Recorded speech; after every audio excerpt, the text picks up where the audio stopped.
progress is never a straight line. So I try to hold on to that. And I am stubborn.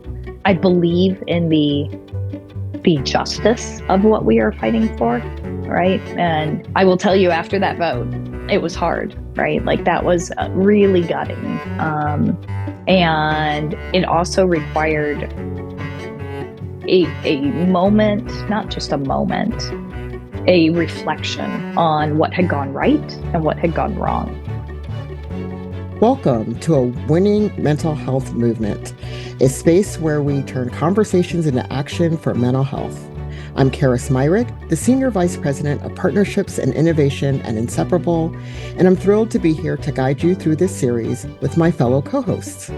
Inseparable is a national organization driving transformative policy change to build a mental health system one win at a time that works for everyone, because no one should have to struggle alone. I'm Kathleen Doughty, and I serve as the SVP of Campaigns and Communications at Inseparable. Inseparable's work is all about hope, action, and impact, and that's exactly what this podcast embodies.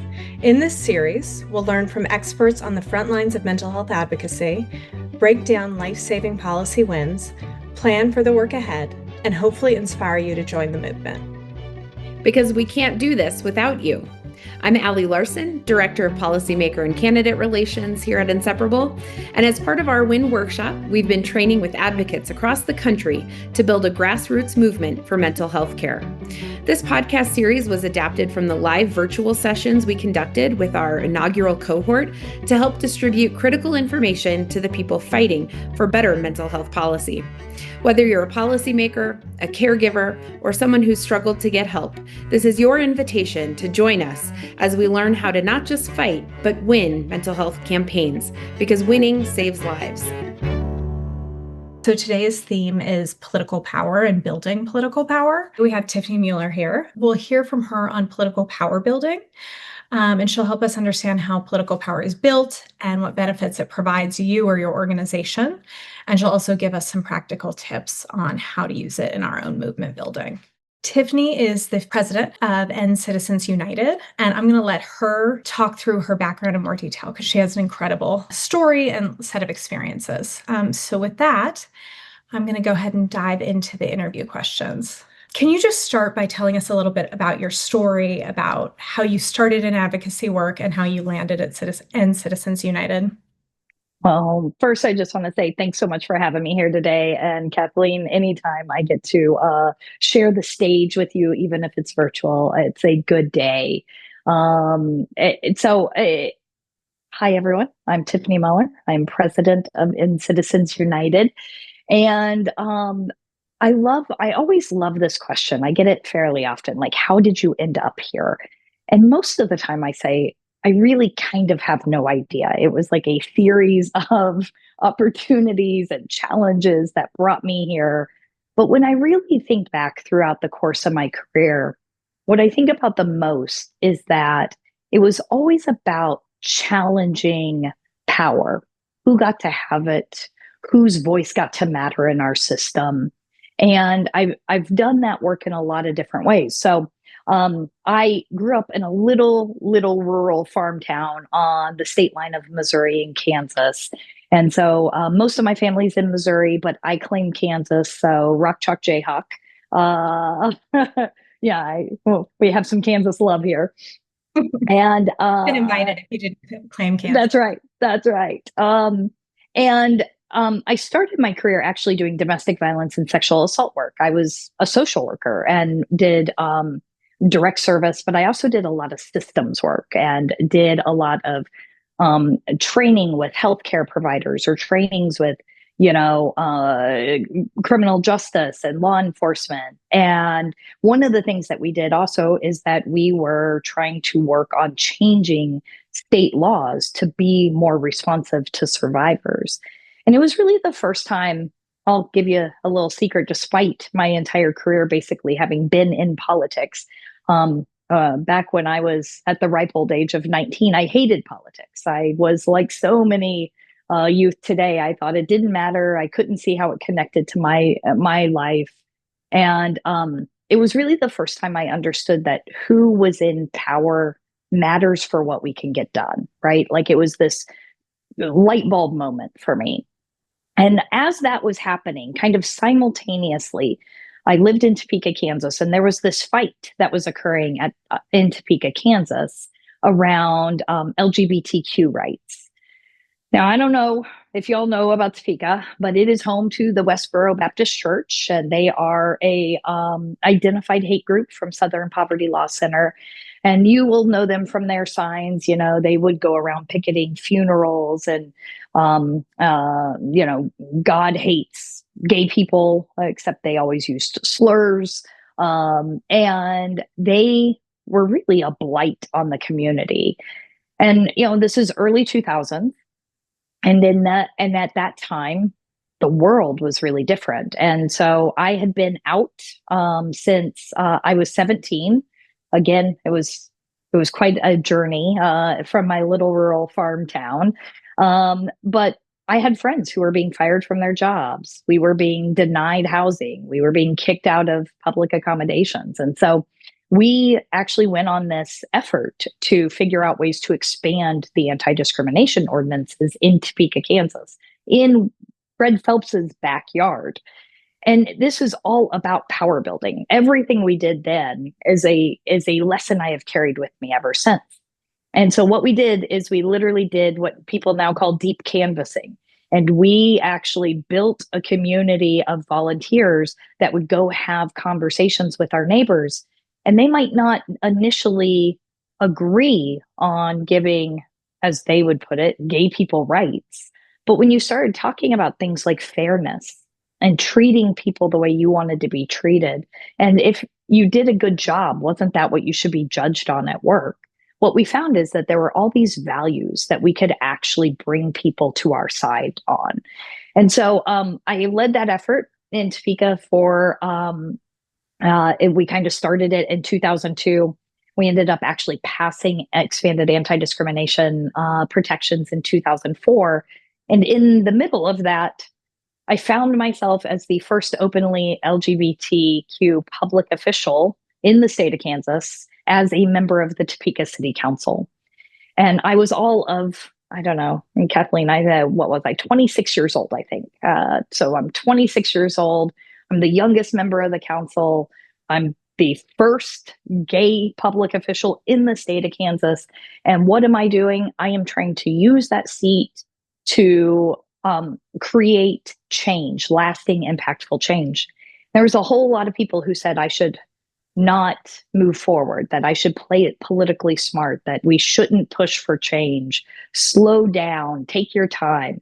And my whole thought was, I didn't do this for me to have a seat at the table if I wasn't going to do it to actually bring the community with me, right? Like the whole point was to create that change. So we did.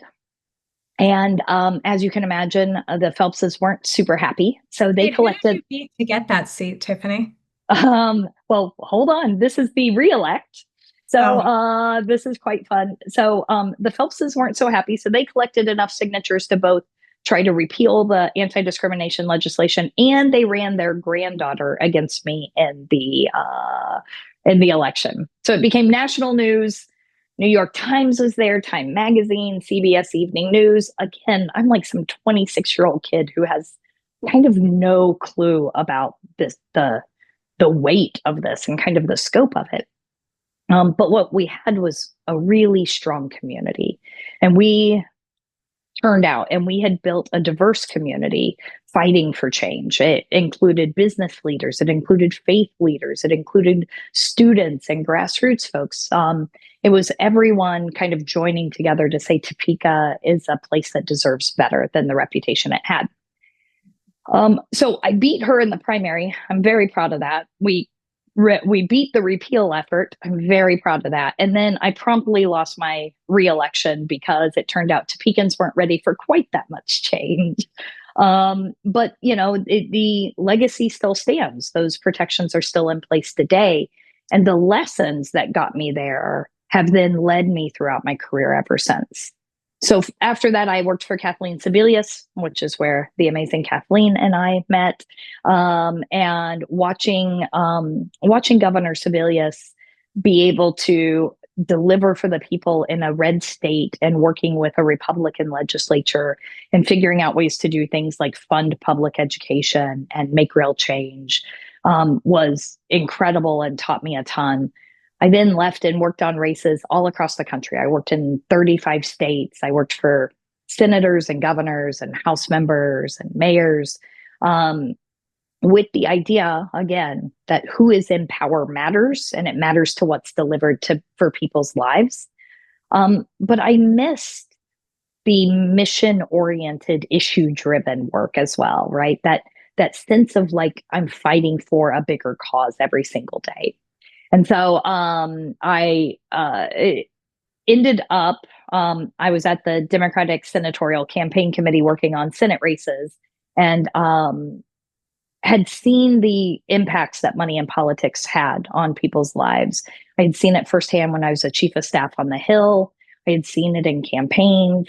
But more importantly, I was seeing it in the fact that we couldn't deliver on any of our policy priorities, whether it was lowering prescription drug prices or addressing climate change or taking on gun violence or delivering funding for mental health services, whatever it was, the big moneyed interests were causing gridlock and dysfunction and holding the system hostage. And so it really felt like a moment where I could connect my grassroots knowledge with my Hill knowledge and how to move legislation with my political knowledge about how to go win tough races and how to build power behind an issue using campaigns to do it. That culminated in Citizens United. So here we are. We're 10 years in. It's crazy. 10 years, lots of gray hairs later. We are 4 million members across the country, and we are proud to be grassroots powered and grassroots and have grassroots organizers all across the country. And we've helped elect over 700 candidates up and down the ballot. So, and we took an issue like campaign finance, and we took it from, kind of an afterthought, a fine policy, to the number one agenda item on the Democratic agenda. So we're really proud of what we've accomplished, but we're not over that finish line. Every single day we see our democracy under attack. So I'm not giving up. I'm not tired. They want us to get tired. They want us to give up. And that's just not something I'm going to do. So that was a really long answer, Kathleen. It was exactly what I was hoping for. Thank you for taking that. Because I mean, like Rachel pointed out, the stories that you started with, like the deep canvassing and changing minds, I think that's important across all these issues. And I think your story really illustrates that. So, and also, I don't know how you're not tired. You're just like, we need like super women like you running the show, because I'm a little tired. But I agree with you. We've got to power forward. We can both be tired and not give up. How's that? Yes. That is 100% true. So you alluded to power building a lot of different ways in your own story, but just let's all start with the basics and get like an understanding of what we're talking about. Can you just tell us how you define power building, and what's the simplest form of political power building in your mind, and what's an example of like the more sophisticated forms of political power building? Well, I always think I think that sometimes when we talk about power building, it can get really complex. But I really think what we're trying to do is be able to have an impact, right? And everything that we're doing to build power is a tactic under that, right? But really, this is about creating change. So to me, very simply, power building equals the ability to create change. Because not everyone's going to have the same goal about why they're creating power or what they're trying to create power to do. But for us, it is, yes, we want to overturn Citizens United. That's a long-term goal, right? We have shorter-term goals that are, okay, how do we get actually meaningful legislation passed, either at the state levels or on the federal level? Well, to do that, then we have to create power in a couple of different ways. And I normally think about it in 3 or 4 main buckets. So first is you need to be able to have the people with you, right? So how are you demonstrating that, and how are you building on that every day? So a few things for us. One is, we have a grassroots powered base, but we also show that the people generally are with us through everything from polling to making sure that they're involved in candidate races to making sure that they're showing up and asking questions on these issues at town halls and other things so that candidates or elected officials are hearing about it. And showing that it actually impacts what someone is thinking about doing in the election. So, how do you demonstrate people power? And we're always trying to build on this, but if you can deliver the people, I think it's one of the few things that's actually more powerful than money in politics. Number two, how do you have relationships that will allow you to move a legislative agenda, right? And that is a mix of what I consider both hard politics and soft politics, right? You have to be able to build relationships. You have to be able to bring people along. You have to be able to convince people. You have to maintain those relationships just like you do in any other aspect of your life. But you're also, a lot of it's the same skills we've all used at different points in our life, whether it's with other colleagues or in high school or with our families. But these are all real relationships. And the more that you have genuine relationships with people, the more that they are going to want to help you figure out ways to have a win. So never underestimate relationships and network.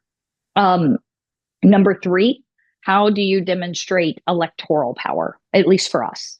That is a little bit different with an organization like Inseparable, but the same basics apply. What you're trying to prove is that it actually is important to the American people. We show that through wins and losses at the ballot box, right?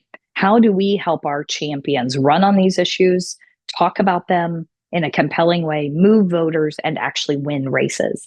If we can win races, if we can help show that we help flip the House, for instance, then suddenly that issue jumps to the top, right?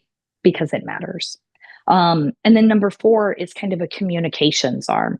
How do you keep the issue front and center? That a lot of that is you got all already talked about it. How do you use storytellers? How do you get good examples? We use a lot of research about corruption and pay to play politics and stock trading, and how do we keep it just a steady drumbeat? I think one of the things in movement building that you're always looking for is how do you keep putting points on the board? No one is going to come to you on a daily basis and say, well, what are we doing today? Here's our plan. You have to go create the opportunities. And so you have to be creative, you have to be innovative, and not everything's going to work, and that's okay, right? But it's got to be scrappy and hungry and putting points on the board day in and day out. And I'm sorry for the sports metaphors, but I always think that they work really well actually with movement building. Okay, and the last piece I will say is coalitions. I think coalitions are really important to movement building. I also think that they can, of course, hold back flexibility and nimbleness. So I think and they can just take up a lot of time. So I think one thing as you all are doing your work that you always have to balance is what part of your work needs to be in coalition with others? What role and lane do you play in that? How are you unique in that coalition? But then what's the stuff you just go get done on your own too, right? And so that's one of the things that we're always thinking about is like we do a ton of work with our partners and allies. Some are more progressive than we are. Some are more policy wonky than we are. Some are more legal than we are. There's a lane that we play, a unique lane that we play, and a strength that we bring. And so I try to carry that into every conversation I have is this is my lane. Not everything's going to fit. The more that I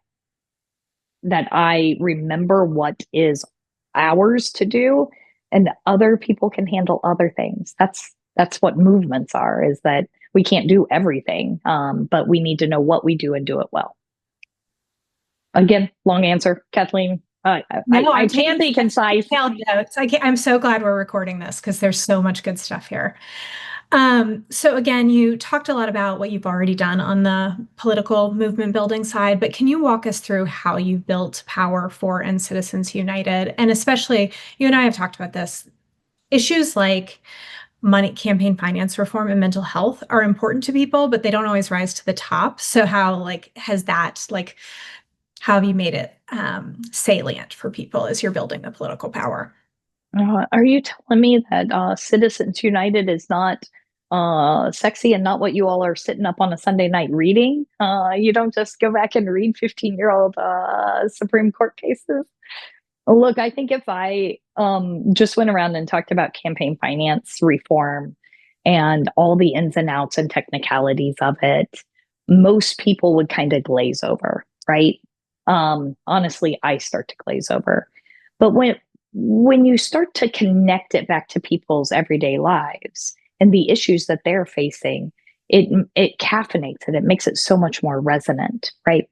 Here's what I see when I go around and talk to people across the country.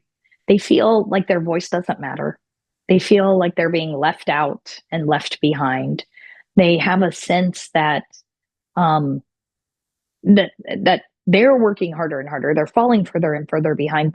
But man, the system seems to be working real well for some people. So there's this forgive my crassness, but there is a feeling of like they're just being screwed, right? And when you start to actually give them some framework for why that is, and you start talking about, well, we can't lower prescription drug prices because big pharma spends $300 million every single election cycle on both parties, and they have 1,500 lobbyists on Capitol Hill every single day, which is a lobbyist, 3 lobbyists for every member of Congress. 3. um, People start to understand it a little bit better. Or if you talk about climate change and the fact that, prior to Citizens United, there was actually real bipartisan efforts to address and tackle the problems being created by climate change. And we were one vote away from passing cap and trade. Cap and trade wouldn't have been perfect. It wouldn't have fixed everything, but it was a good start. And then Citizens United happened. Oil and gas became the number one spender for Republicans in the elections following the Citizens United ruling. And since that time, we've had absolutely zero bipartisan efforts to address climate change. If you look at the gun lobby, right? It's not just the NRA, it is actually the gun manufacturers and the gun lobby as a whole that has helped hold up progress on background checks, something that 95% of Americans support, universal background checks.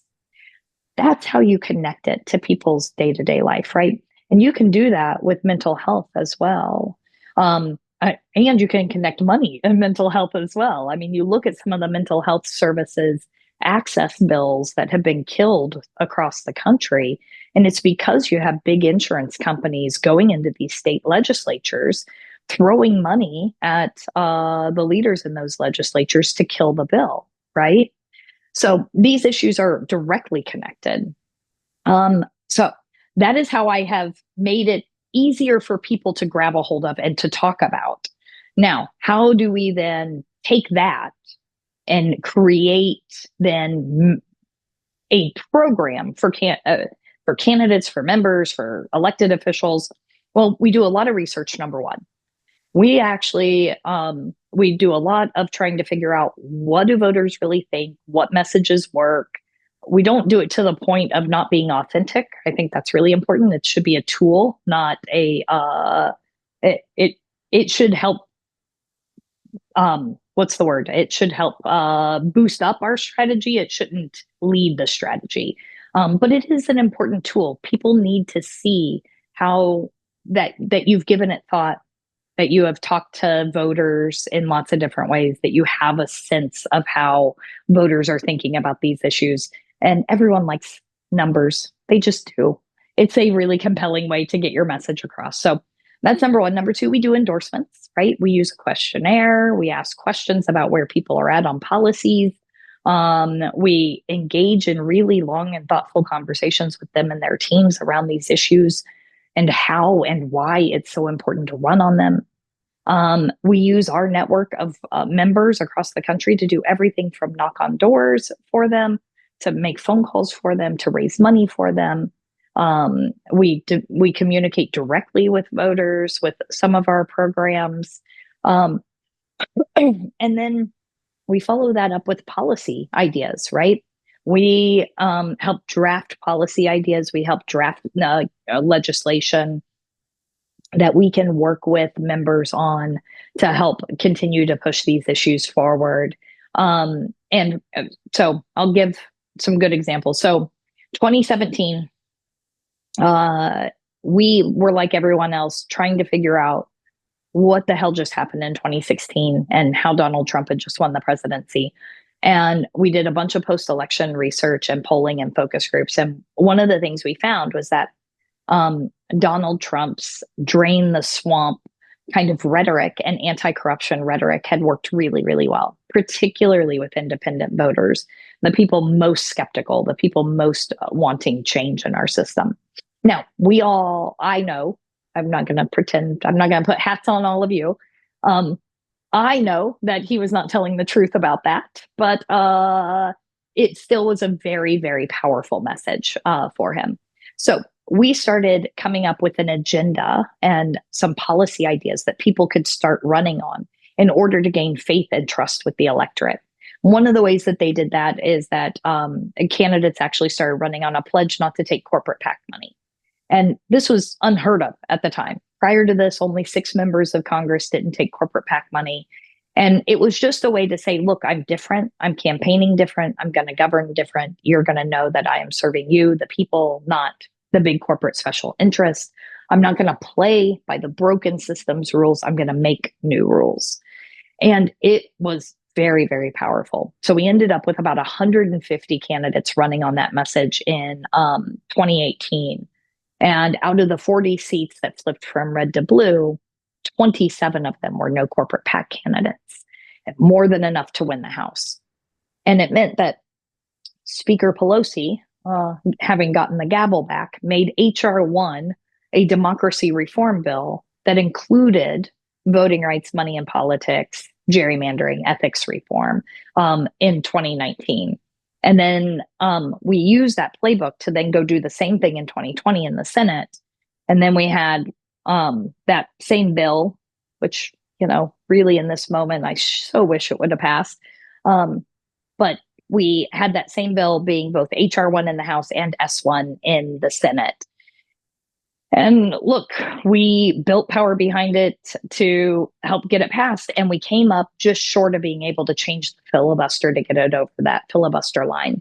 And it's actually one of the things that when I think about political power building, that we hadn't gotten quite to the finish line. And not surprising, it often takes many times before you get key legislation over the finish line. But it is one of those things that I often look back on and think about what lessons I could have learned to have gotten us even closer, because we were just 2 votes short of changing the filibuster to get it passed. And it would have stopped so much of what we're seeing now. It would have stopped the dark money. It would have stopped the gerrymandering. It would have stopped these attacks on voting that we're seeing.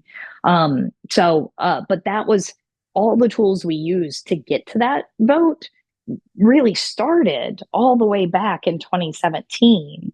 And with this messaging and this research and helping candidates run and win on it and activating our members across the country. And that was how we built a long arc of being able to get there to finally have that vote. I'm exhausted saying that. I have to tell you, I need a break after that. I mean, it's amazing to hear that story, because in the wake of 2016, I feel like the notion that you could build that amount of power and get that done, have your bill be the number one thing, is just extraordinary. It didn't feel possible in that. Yeah. I mean, I think that I was laughed out of so many rooms. I will tell you all, I was laughed out of so many rooms because, like, honestly, campaign finance was probably like number 20 on the agenda. If there was a list of top 10 Democratic agenda items for if we won back the House, campaign finance reform was nowhere on it, right? So, but we saw an opening. And really, it was about just connecting with where voters were at and then giving them some language to put behind it. So yeah, it was. People were people were really, really upset, but they just wanted change. They just wanted things to work a little bit better for them. So that transitions well into this next question. So we all love winning. Sometimes we don't win. How do you recover? How do you continue building power and maintain momentum as you go forward after a setback like that? Yeah, progress is never a straight line, right? Like whether it is personal progress or movement progress or professional progress, progress is never a straight line. So I try to hold on to that.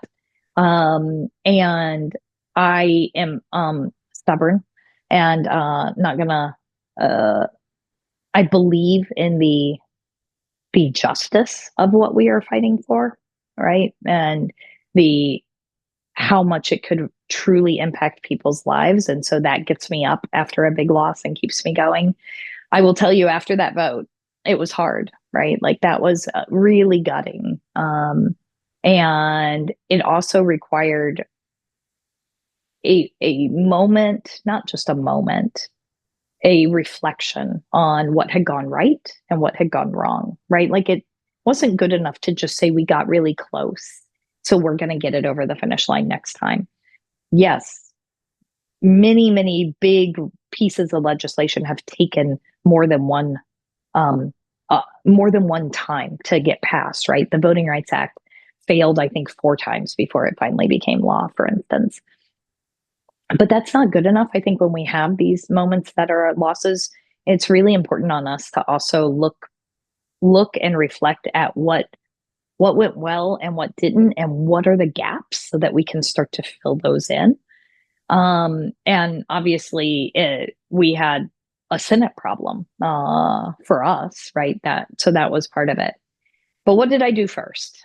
Well, first I went and took a week off and hid at the beach and on my own. Not even my family. I just went on my own, and I went to some of my favorite, most meditative, most relaxing places, and I just had a little bit of self-care, right? Because the kind of hours and what we had all kind of experienced after 2020 and January 6th and the fight all through 2021 and the pandemic, this was a hard moment. So first I took a little bit of self-care. I probably should have done more, honestly. I probably should have re-engaged that therapist earlier. Lord knows it's come in handy recently, but I probably should have done that. And then I started on what happened? What could we have done different? What were the good things? What were the missing things? And there are some pieces I still don't have an answer for, even though I've identified the missing pieces. But I think that at least I have a better sense of some gaps that we need to fill in the democracy movement.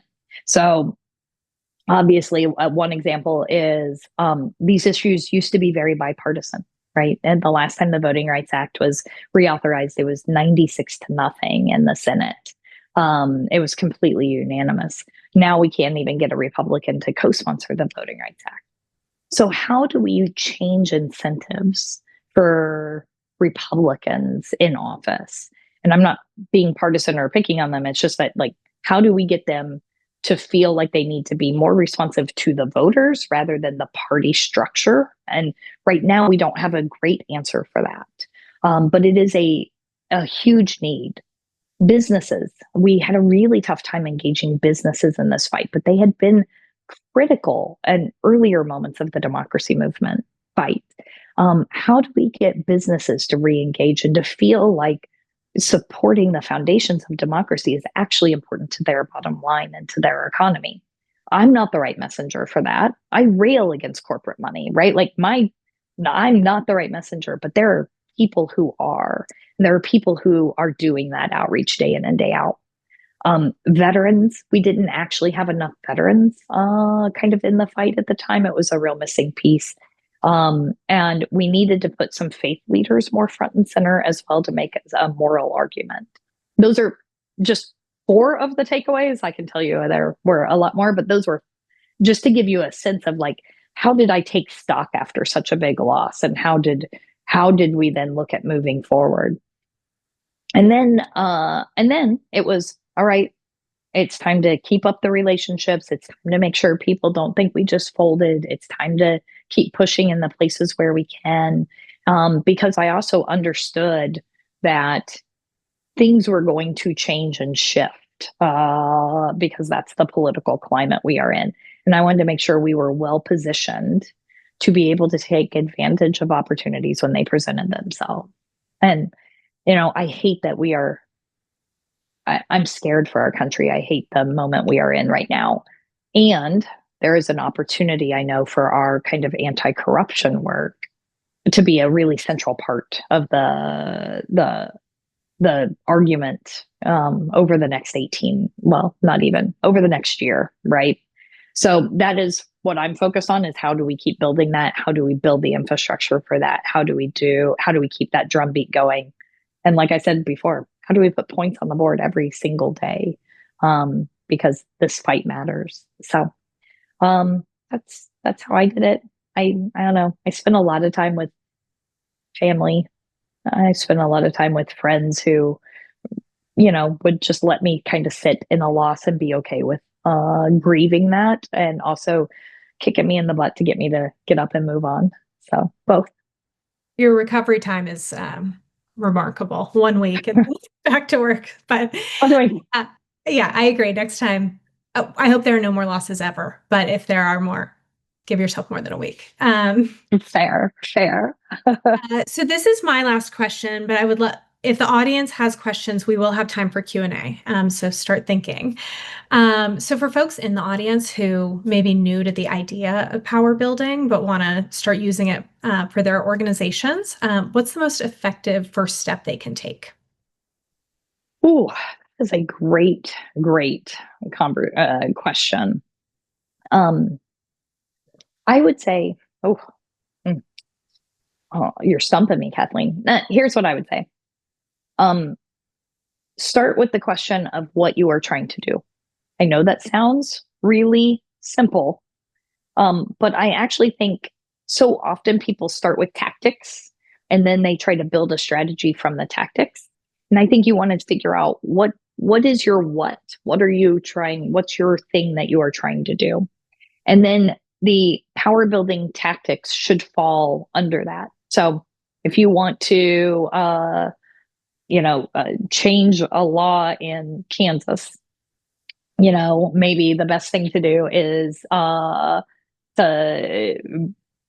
get storytellers that are from Kansas, start doing a letters to the editor kind of campaign in Kansas. Obviously get to know the amazing governor, Laura Kelly, in Kansas. And you start building out a strategy that comes from your what. Ours was, how do we get to a place where we could pass federal legislation? And that is hard thing to do. And I understood that the first thing I needed to do to convince House or Senate leadership that was what we wanted to do was I had to first show that it had power electorally, because they first and foremost cared about their election, right? So that was where our tactics fell, was we're going to take this electoral lane and build this electoral muscle that the movement was lacking, because there's no lack of ideas. There were really good policy ideas out there, but we were lacking electoral muscle. So how do we get there? Well, we're going to build a grassroots network that's huge. We're going to raise money. We're going to work with candidates. We're going to do research. We're going to do all the traditional political pieces, because I'm a good political hack, right? We're going to do that. But I think first thing, no matter how you want to power build, is you have to start with that. What are you trying to achieve? And not the big overarching vision, right? We've all done that work, and that's important. And that's good to think about. But really, what achievable goal over the next, say, 2 years or 5 years are you trying to achieve? And then we've talked about a lot of different ways to build power, but which ones then fit under that? And that's a wrap for this episode. Thank you for joining us as we work to turn mental health policy into real wins that save lives. Remember, change doesn't happen by accident. It happens when people like you make it happen. Want to keep the momentum going? Visit inseparable.us to find toolkits, campaign resources, and ways to take action in your community. And if today's conversation resonated with you, share this episode with someone who needs to hear it, because mental health advocacy grows when we work together. This podcast is just the beginning. If you're ready to go deeper, make sure you catch up on this entire series to get trained on how to fight and win mental health campaigns in your state. Because when we organize, we don't just make noise, we make change. Thanks again for listening. I'm Karis Myrick. I'm Kathleen Doughty. And I'm Allie Larson, and we'll see you on the next episode.